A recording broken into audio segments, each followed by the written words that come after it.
Por que você acha que seu irmão foi assassinado?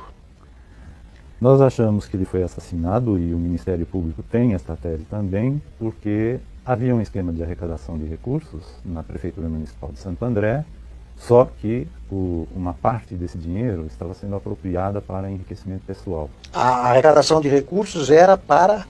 Financiamento de campanhas eleitorais. Do PT? Do PT e de quem compunha com o PT as eleições. Né? Seu irmão sabia da existência disso? Meu irmão sabia da existência disso. E aí o que aconteceu? Eu não sei como exatamente ele descobriu, mas Gilberto Carvalho enviou a ele um dossiê apontando documentos de enriquecimento ilícito que nós achamos no apartamento dele após sua morte, apontando que pessoas tinham tido uma trajetória de enriquecimento incompatível com suas remunerações. E você acha que seu irmão pretendia denunciar isso ao partido, tomar providências? A ideia que nós temos é a de que ele desejava colocar limites a isso, por um limite da própria ação dele, do partido, que não é só dele, do PT, é de todos aqueles que passaram a fazer política após o período da ditadura, entram num jogo em que a obtenção de recursos se faz de maneiras diversas, entre as quais maneiras ilegais. O esquema envolvia empresários da área de transportes. Transportes, coleta de lixo, construtoras, então vários tipos de empresas. São dois inquéritos que existem, um sobre assassinato e vários sobre diferentes tipos de obtenção irregular de irregularidades.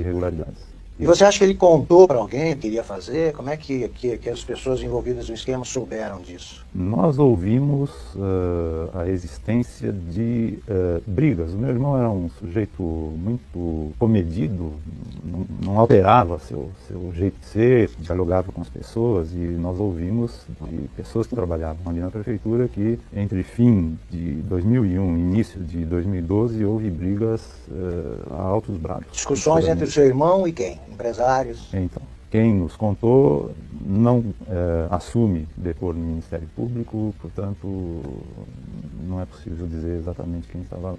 E como é que você acha que se deu a trama que resultou no assassinato? Num suposto sequestro. Ele voltava, vamos rememorar, né? Ele voltava de São Paulo, onde ele havia jantado com o Sérgio Gomes da Silva, o Sombra. Exatamente. Que era também, supostamente, ainda amigo dele. Exato. Tinha sido assessor e segurança. Isso, começou como segurança. Tá, devem ter conversado sobre isso em São Paulo, suponho. Nós supomos que sim, até porque o garçom foi uma das vítimas após o assassinato do Celso e que perdeu a vida. E a testemunha que viu o garçom ser assassinado também foi assassinado. Pois bem, eles voltavam de São Paulo, numa esquina. Voltavam de São Paulo por um caminho pouco usual, de São Paulo para Santo André. Ninguém faz o caminho que eles fizeram. Quem dirigia o Pajero era o Sérgio Sombra. Voltaram por esse caminho estranhíssimo. A um dado momento, supostamente foram abordados por automóveis a fins de sequestrar meu irmão. Foi isso que ocorreu. Levaram seu irmão?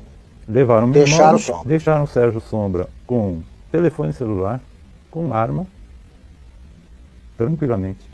Além do que, era um veículo blindado. Era um veículo blindado. E que não abria, tinha trava. Né? Tinha travas. E os laudos, diversos laudos, indicam que as travas estavam funcionando, o câmbio estava funcionando, tudo estava em ordem no carro blindado deles. Nada explica eles terem aberto as portas e o meu irmão ter sido levado e o Sérgio ter sido deixado nas condições. Você acredita que o crime foi consumado pelos que foram presos, por aquele grupo?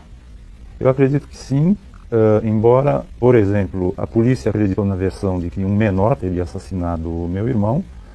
Foi feita uma reconstituição do crime que não tinha nada a ver com os laudos periciais. E ele próprio não reconheceu a foto do meu irmão quando colocada a foto dele na frente do menor. Por quê? Mas você acha que foi um grupo, você acredita na versão de que, ou na hipótese de que foi um grupo de presos ligados ao PCC, que receberam encomenda e organizaram ainda na cadeia? Quem recebeu a encomenda foi José Aquino Severo. Ele foi o sujeito que era o elo de ligação entre os mandantes e diversos elementos que foram contratados por ele para realizar coisas, né? O cativeiro, o sequestro e o assassinato propriamente dito, né?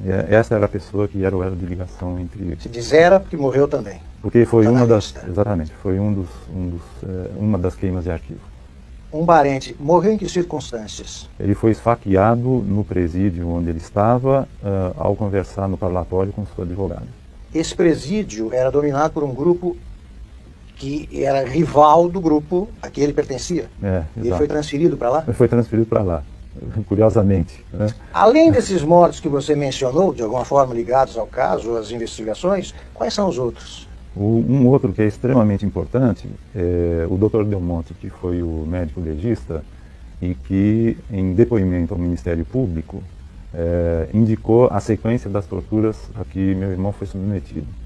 E a polícia dá a morte dele como suicídio, mas nada foi encontrado no corpo do Dr. Del Monte que justificasse sua morte.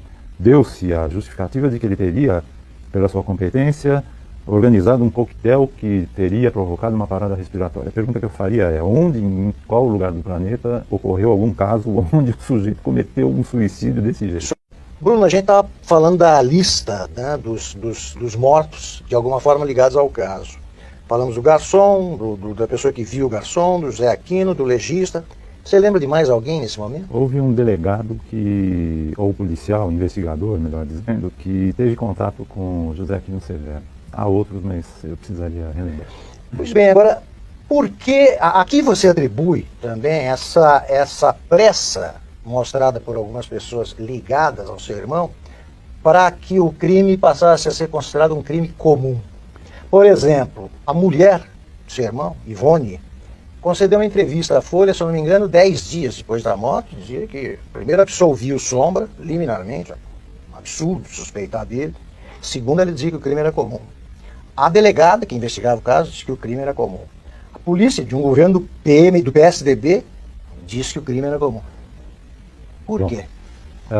Creio que não há interesse nem do Partido dos Trabalhadores e nem dos demais partidos que fazem política hoje no país de alterar os esquemas de baixa institucionalidade de financiamento de campanhas que existem, infelizmente. Essa é uma das falhas do período pós-ditadura militar, de todos aqueles que atuaram politicamente. Ninguém queria que se chegasse ao esquema de arrecadação ilegal. Ninguém, nenhum partido, né? Inclusive nós temos notícias de que arrecadadores de campanha de diferentes partidos, incluindo o PT, saíam de helicóptero juntos para obter recursos da mesma fonte. Então, se você desvenda um fio da meada, você está desvendando outro fio da meada, né? E que vai comprometer a todos. Então, houve várias articulações para defender a tese de crime comum, mas não foi só isso, né? Então, houve uma expulsão de um jornalista do New York Times, aliás, uma tentativa de expulsão, do Larry Rotter, que, em livro editado aqui no Brasil em 2008, atribui essa malfadada tentativa de expulsão ao fato de que ele estava começando a investigar o assassinato. Uai, seu app de vídeos curtos.